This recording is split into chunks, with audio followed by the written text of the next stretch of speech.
வணக்கம். வெடிக்க போகும் மகா யுத்தம், ரெட் லைன், அதாவது காத்திருக்கக்கூடிய ஆபத்து.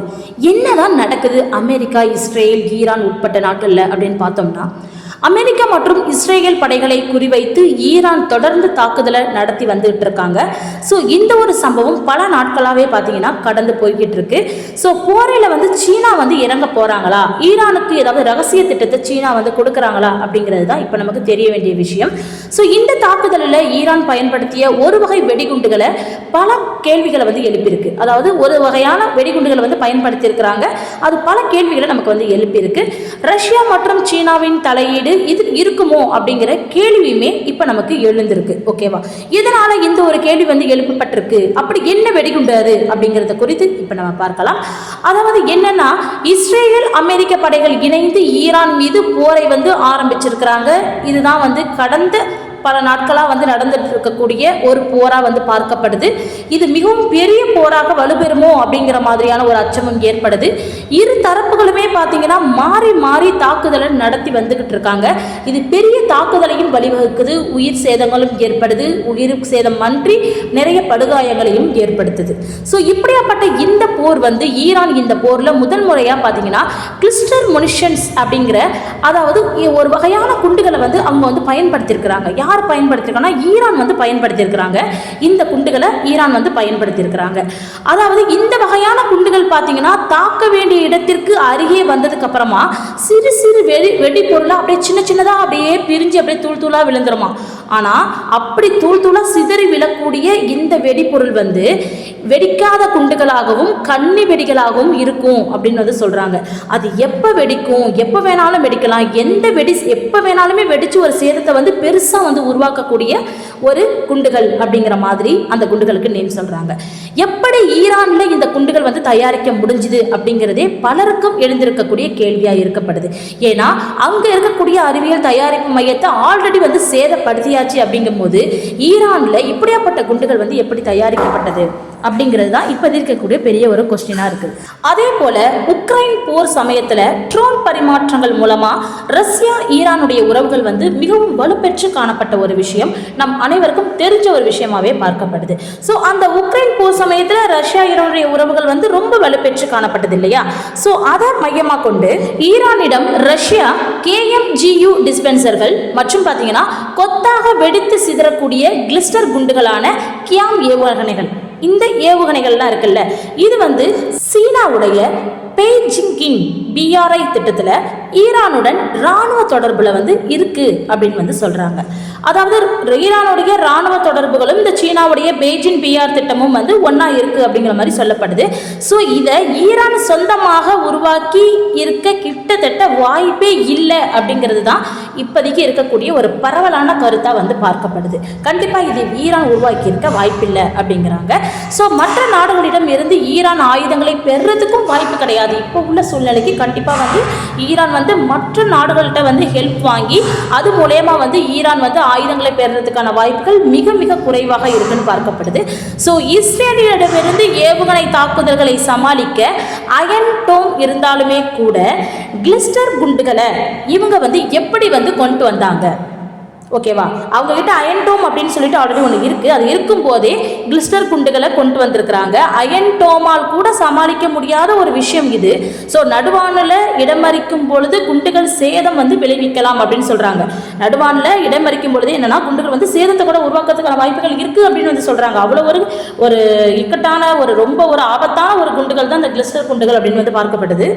இதனால தான் இந்த கிளஸ்டர் குண்டுகளை மிகவும் ஆபத்தான ஒன்றா மாற்றுது அப்படிங்கிற மாதிரியும் சொல்கிறாங்க. ஸோ அப்படியாப்பட்ட குண்டுகள் இவங்களுக்கு எங்கிருந்து கிடைச்சது, எப்படி இவங்க பயன்படுத்துகிறாங்க, அது மட்டும் இல்லாமல் இவங்க நிறைய விஷயங்கள் பண்ணுறாங்க. என்னென்னா, உலக அளவில் 111வது நாடுகள் குத்து குண்டுகளை தடை செஞ்சுருக்கு. ஓகேவா? அதாவது இந்த கொத்து குண்டுகள்னு சொல்கிறாங்க இல்லையா, இந்த குண்டுகளை 111 நாடுகள் என்ன பண்ணியிருக்காங்கன்னா தடை செஞ்சுருக்காங்க. ஆனால் ஈரான், இஸ்ரேல், அமெரிக்கா மட்டும் பார்த்தீங்கன்னா இந்த லிஸ்ட்டில் இல்லை. ஓகேவா? இந்த 2023 உக்ரைனுக்கு அமெரிக்கா வழங்கிய இந்த கிளஸ்டர் குண்டுகள் அப்போது பெரும் சர்ச்சை எழுப்பி இருந்துச்சு. அதாவது அந்த காலகட்டத்தில் ரொம்ப பெரிய சர்ச்சையை வந்து எழுப்பியிருந்தது. ஸோ இந்த சூழலில் தான் பார்த்தீங்கன்னா ஈரானுடைய இந்த கிளஸ்டர் வெடிகுண்டு பயன்பாடு மீண்டும் விவாதத்தை வந்து கிளப்பியிருக்கு. அதாவது இவங்க பயன்படுத்தின இந்த வெடிகுண்டானது இது மீண்டும் ஒரு பெரிய விவாதத்தை வந்து ஏற்படுத்தியிருக்கக்கூடிய ஒரு சூழலை வந்து கிளம்பியிருக்கு நமக்கு. ஸோ அமெரிக்கா இஸ்ரேல் நாடுகள் தங்கள் மீது நடத்தக்கூடிய போருக்காக ஈரான் அரபு நாடுகளை குறிவைத்து தாக்கி வந்துகிட்டு இருக்கு. ஓகேவா, அமெரிக்கா இஸ்ரேல் நாடுகள் வந்து ஈரான் மேல போர் தொடுக்கிறாங்க. ஆனா இவங்க என்ன பண்றாங்க, அரபு நாட்டையே வந்து தாக்கிட்டு இருக்காங்க. முக்கியமா பாத்தீங்கன்னா சவுதி அரேபியா மீது ஏவுகணை ட்ரோன் தாக்குதலை ஈரான் வந்து மேற்கொண்டு இந்த நிமிஷம் வரைக்கும் வந்துட்டு இருக்காங்க. ஸோ இதனால உண்மையாவே சொல்ல போனோம்னா சவுதி அரேபியா பெரும் கடும் கோபத்தில் இருக்காங்க அப்படின்னு தான் சொல்லணும். ஸோ அமெரிக்கா இஸ்ரேலுடன் சேர்ந்து ஈரானை தாக்க தயாராகி வருவதாக திடுக்கிட வைக்கும் தகவல் வந்து நமக்கு வந்து வெளியாயிருக்கு. என்னன்னா அமெரிக்கா வந்து இஸ்ரேலோட சேர்ந்து ஈரானை தாக்குறதுக்கு புறப்படுது அப்படிங்கிற மாதிரி ஒரு தகவல் நமக்கு வந்து பரவிட்டு இருக்கு. இந்த சூழல்ல சவுதி அரேபியாவில் அமெரிக்காவின் பிரின்ஸ் சுல்தான் விமானப்படை தளம்னு ஒன்று இருக்கு. ஓகேவா, அந்த பிரின்ஸ் சுல்தான் விமானத்தடை பலம் அந்த தளம் இருக்கு இல்லையா, அந்த தளத்தை வந்து ஈரான் வந்து குறி வச்சிருக்கிறாங்க. ஓகேவா, அதே போல சவுதி அரேபியாவுடைய மிகப்பெரிய கச்சா எண்ணெய் ஆலையான சவுதி ஆரம்கோ மீது தாக்குதலை வந்து நடத்தியிருக்கிறாங்க இந்த ஈரான் வந்து. அதாவது இவங்களுடைய பெரிய வருவாய் ஈட்டக்கூடிய ஒரு இடங்களை மட்டும்தான் வந்து ஈரான் வந்து குறிவைக்கிறாங்க. அதே போல ஹார்முஸ் ஜலசந்தியை மூடி இருக்கிறதுனால சவுதி அரேபியா செங்கடல் வழியாக வர்த்தகத்தை தொடங்கும் அப்படின்னு சொல்லி அறிவிப்பு வந்து வெளியிட்டிருந்தாங்க. ஏன்னா ஹார்முஸ் ஜலசந்தி இருக்கு இல்லையா, அதுதான் மெயினான பிளேஸ், அதையும் வந்து இப்போ மூடி இருக்காங்க. அதே போல ரியாத்தில் உள்ள அமெரிக்க தூதரகம் உள்ளிட்டவைகளின் மீது தாக்குதல் வந்து நடத்தப்பட இருக்கு அப்படிங்கிற தகவலுமே பார்த்தீங்கன்னா நமக்கு வந்து வெளியாகிருக்கு. ஸோ இது எல்லாமே சவுதி அரேபியா நாடுகளுக்கும் தெரியும். ஸோ வரும் நாட்களில் சவுதி அரேபியாவில் உள்ள கடல் நீரை குடிநீராக்கும் நிலையங்கள் இருக்கு இல்லையா, அந்த இடத்த தான் ஈரான் வந்து அடுத்து வந்து குறிவைக்க போறாங்க அப்படிங்கிற மாதிரியான தகவலும் நமக்கு சவுதி அரேபியாவுக்கு வந்து வெளிவந்திருக்கு. ஸோ சவுதி அரேபியாவில் 75% மக்களுக்கான குடிநீரை கடல் நீரை குடிநீராக்கும் நிலையங்கள் தான் வந்து வழங்கி வந்துட்டு இருக்கு. ஸோ அந்த வழியாக தான் 75% அவங்களுடைய ட்ரிங்கிங் வாட்டரை வந்து அவங்க வந்து பேஸ் பண்ணிட்டு இருக்காங்க. ஸோ தலைநகரான ரியாத்தில் உள்ள மக்கள் இந்த சுத்திகரிப்பு தண்ணீரை தான் என்ன பண்ணிட்டு இருக்காங்க, குடிச்சு வந்துட்டு இருக்காங்க. ரியாத்தில் உள்ள மக்கள் வந்து இந்த தண்ணீரை தான் குடிநீரை வந்து பயன்படுத்தி வந்துட்டு இருக்காங்க. மக்களுடைய மெயின் வாழ்வாதாரமே இந்த குடிநீரை பொறுத்து தான் இருக்கு அப்படிங்கிற மாதிரி சொல்லப்படுது. ஸோ அரேபியாவில் பொறுத்த வரைக்கும் யாருடனுமே சண்டைக்கு போறது கிடையாது. பொதுவாகவே சவுதி அரேபியாவை பொறுத்த வரைக்கும் சண்டைக்கோ போருக்கோ போடுறது வந்து பொதுவாக அவங்க வந்து விரும்புறது இல்லை. யாருக்கும் சண்டைக்கு அவங்க போறதும் கிடையாது. ஆனால் சவுதி அரேபியாவின் கச்சா எண்ணெய் நிலையமா இருக்கட்டும், கடல் நீரை சுத்திகரிக்கிற நிலையமா இருக்கட்டும், விமானப்படை தளங்களா இருக்கட்டும், இது அத்தனையுமே பார்த்தீங்கன்னா ஈரானால் வந்து குறிவைக்கப்பட்டிருக்கு. சில இடங்கள் வந்து தாக்கமும் செய்யப்பட்டிருக்கு. ஸோ இந்த இடங்களை தொட்டா சவுதி அரேபியாவின் பொருளாதாரம், மக்களுடைய வாழ்வாதாரம் இது எல்லாமே பெரிய அளவில் பாதிப்புக்கு உள்ளாகும் அப்படிங்கிற விஷயம் கண்டிப்பாக ஈரானுக்கு தெரிய வந்திருக்கு. ஓகேவா, ஸோ இந்த இடங்கள்ல தான் நம்ம தொடரணுங்கிற மாதிரி அவங்க தொட்டிருக்காங்க. ஸோ நீண்ட காலமாகவே போரை விரும்பாமல் இருக்கக்கூடிய இந்த சவுதி அரேபியா விரைவில் தனது நிலைப்பாட்டை போருக்கு என்றி கொடுக்குமா அப்படிங்கிற எதிர்பார்ப்பு தான் இப்போ அதிகமாக வந்துட்டு இருக்கு. ஓகேவா, சவுதி அரேபியா, இஸ்ரேல் மற்றும் அமெரிக்காவுடன் சேர்ந்து ஈரானை தாக்குறதுக்கான வாய்ப்புகள் கூடிய விரைவில் ஏற்படுத்திடுமோ ஈரான் அப்படிங்கிற கொஸ்டின் மார்க் தான் இப்போ அதிகமாக இருக்கு. ஸோ இஸ்ரேல் மற்றும் அமெரிக்காவோட சவுதி அரேபியா சேர்ந்து போருக்கு கிளம்பிடுமோ அப்படிங்கிற எண்ணமும் அதிகமாகுது. சவுதி அரேபியா அமெரிக்க படைகளுடன் சேர்ந்து தாக்குவோம் என ஈரானை வார்னிங்கும் செஞ்சிருக்கிறாங்க.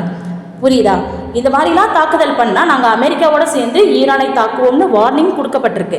தற்போது ஈரான் நடத்தும் தாக்குதல் சவுதி அரேபியாவை கோபப்படுத்தி இருக்கலாம் அப்படிங்கிற மாதிரியான தகவலும் வெளிவந்திருக்கு. ஸோ அப்படி வெளிவந்ததுனால தான் இவங்க இப்படி ஒரு அனௌன்ஸ்மெண்ட்டை அவங்க வந்து வெளியிட்டிருப்பாங்க. ஸோ சவுதி தாக்கும் போது அது மொத்த பிராந்தியத்தையுமே பதற்றத்தை அதிகரிக்கும், அதோடு சவுதி மக்களை பாதிக்க அதிக வாய்ப்பு இருக்குது அப்படின்னு எதிர்பார்க்கப்படுது. இந்த ஒரு போர் முடிவுக்கு வரும் வரையில் கண்டிப்பாக அனைவருக்குமே வந்து ஒரு பெரிய பதற்றமும் ஒரு எதுவும் தான் இருக்கும் அப்படின்னு தான் பார்க்கப்படுது. ஏன்னா இது வந்து என்னைக்கு முடிவுக்கு வரும் அப்படிங்கிறது தெரியல. ஏன்னா ஈரான் வந்து இந்த ஒரு விஷயத்தை கைவிட்டாலொழிய இது வந்து முடிவுக்கு வருமா அப்படிங்கிறது தெரியல. ஏன்னா இது ஈரான் என்ன பண்ணுறாங்கன்னா ஒவ்வொரு நாட்டுடைய பகைமையுமே வளர்த்துக்கிட்டே போகிறாங்க. இவங்க பகையை வந்து ஒரு நாட்டையும் தேடுறதுனால அனைத்து நாடுகளும் ஒன்றா சேர்ந்து கண்டிப்பாக ஈரானை தாக்குறதுக்கான வாய்ப்புகள் ஏற்பட்டுடும் அப்படிங்கிற மாதிரி தான் பார்க்கப்படுது. ஸோ இது இந்த அளவுக்கு போகும் அப்படிங்கிறது நமக்கு தெரியல. இருந்தாலும் எந்த உயிர் சேதமும் இல்லாமல் இது கூடிய விரைவில் முடிக்கணும் அப்படிங்கிறதுக்காக நமக்கு அனைவரும் சேர்ந்து கடவுளை பிரார்த்திப்போம். நன்றி.